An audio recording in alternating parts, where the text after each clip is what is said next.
வணக்கம் மக்களே. ஆசிய கோப்பை 2025 தொடர் செப்டம்பர் 9ஆம் தேதி தொடங்கி 28ஆம் தேதி வரைக்கும் நடக்குது. இந்த நிலையில ஆசிய கோப்பை 2025 தொடருக்கான இந்திய அணியை பிசிசிஐ சமீபத்தில் அறிவிச்சிருந்தாங்க.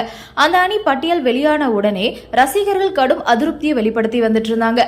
ஆசிய கோப்பை இந்திய அணியில சூரியகுமார் யாதவ் கேப்டனாகவும், சுப்மன் கில் துணை கேப்டனாகவும், அபிஷேக் சர்மா, சஞ்சு சாம்சன், திலக் வர்மா, சூரியகுமார் யாதவ், ஹர்திக் பாண்டியா, சிவம் துபே, அக்சர் பட்டேல், ரிங்கு சிங், குல்தீப் யாதவ், வருண் சக்கரவர்த்தி, ஜிதேஷ் சர்மா, ஜஸ்பிரிட் பும்ரா, ஹர்ஷ்தீப் சிங், ஹர்ஷித் ராணா இவங்கெல்லாம் இடம்பெற்றிருக்காங்க. இந்த அணி பட்டியல்ல எஸ்எஸ்பி ஜெய்ஷ்வால் மற்றும் ஸ்ரேயாஸ் ஐயர் இவங்களுடைய பெயர் இடம்பெறல. அதோட அக்சர் பட்டேலிட்ட இருந்து துணை கேப்டன் பதவியை பறிச்சு சுப்மன் கில் கிட்ட கொடுத்திருக்காங்க.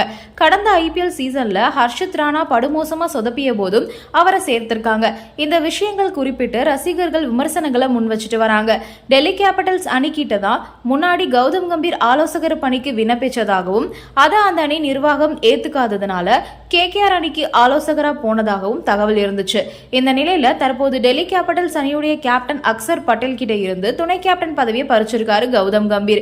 அதுவும் அக்சர் பட்டேல் அபாரமா செயல்பட்டு வரக்கூடிய நிலையில அவருடைய பதவியை பறிச்சதுக்கு பகைதான் காரணமா இருக்கும் அப்படின்னு ரசிகர்கள் அதிருப்தி வெளிப்படுத்திட்டு வராங்க. 18வது சீசன்ல ஓவருக்கு சராசரியா 9+ ரன்களுக்கு மேல விட்டு கொடுத்து 11 விக்கெட்ஸ் மட்டுமே எடுத்த ஹர்ஷித் ராணாக்கு ஆசிய கோப்பை அணியில இடம் கிடைச்சிருக்கு அப்படின்றது பல பேரையும் கேள்வி எழுப்ப வச்சிருக்கு. 17வது சீசன்ல சிறப்பா செயல்பட்டாரு அப்படின்றதுக்காக ஆஸ்திரேலிய டெஸ்ட் தொடர்ல கம்பீர் சேர்த்தாரு. ஆனா ராணாவால அபாரமா பந்து வீச முடியல. அதுக்கப்புறம் சமீபத்துல இங்கிலாந்து டெஸ்ட் தொடர் நடந்துகிட்டு இருக்கும் போது மாற்று வீரரா அணியில இடம் பிடிச்சிருந்தாரு. அப்போ இந்திய அணியில சில வீரர்கள் மறைமுகமா அதிருப்தியை வெளிப்படுத்திய நிலையில அவரை நீக்கிட்டாங்க. தற்போது திரும்பவும் கம்பீர் ஆதரவோட அணியில இணைஞ்சிருக்கிறதா ரசிகர்கள் விமர்சனம் பண்ணி வந்துட்டு இருக்காங்க.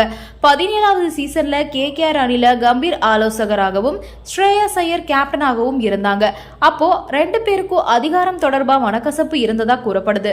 இதனாலதான் தலைமை பயிற்சியாளராக கௌதம் கம்பீர் பொறுப்பேற்றதுக்கு அப்புறம் ஸ்ரேயாஸ் ஐயருக்கு இந்திய அணியில சராசரியான வாய்ப்புகள் கிடைக்கல அப்படின்னு சொல்றாங்க.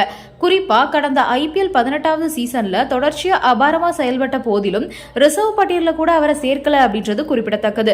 இதுக்கு முன்னாடி இந்திய அணி தலைமை பயிற்சியாளராக இருந்தவங்க இவ்வளோ கடும் விமர்சனங்களை எதிர்கொண்டதே கிடையாது. தற்போது கம்பீர் வந்ததுக்கு அப்புறம் தான் இந்திய அணிக்குள்ள அரசியல் புகுந்துருச்சு அப்படின்னு ரசிகர்கள் அதிருப்தி வெளிப்படுத்திட்டு வந்துட்டு இருக்காங்க.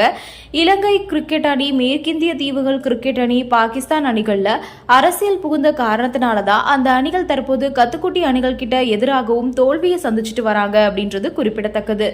இந்த நிலையில கம்பீர் கிட்ட பேசின சச்சின் என்ன சொல்லிருக்காங்க அப்படின்னா, நீங்க பண்றது கொஞ்சம் கூட சரியே கிடையாது. இந்த மாதிரியே போயிட்டு இருந்தது அப்படின்னா இந்திய அணி இல்லாமையே போயிடும். திறமையான வீரர்களுக்கு மதிப்பு கொடுங்க, அவங்கள அணியில எடுங்க. அதை விட்டுட்டு உங்களோட சொந்த விருப்பு வெறுப்புகளை இதுல காட்டாதீங்க அப்படின்ற மாதிரி ரொம்பவே காட்டமா பேசியிருக்காரு சச்சின் டெண்டுல்கர்.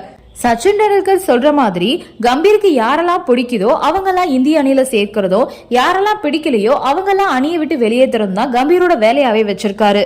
இப்படியே போயிட்டு இருந்தா இந்திய கிரிக்கெட் கொஞ்சம் கொஞ்சமா சாகும் அப்படின்ற மாதிரி ரசிகர்கள் கவலை தெரிவிச்சிருக்காங்க. இந்த வீடியோ உங்களுக்கு பிடிச்சிருக்கு அப்படின்னா லைக் பண்ணுங்க, ஷேர் பண்ணுங்க, மறக்காம சப்ஸ்கிரைப் பண்ணிடுங்க. நன்றி, வணக்கம்.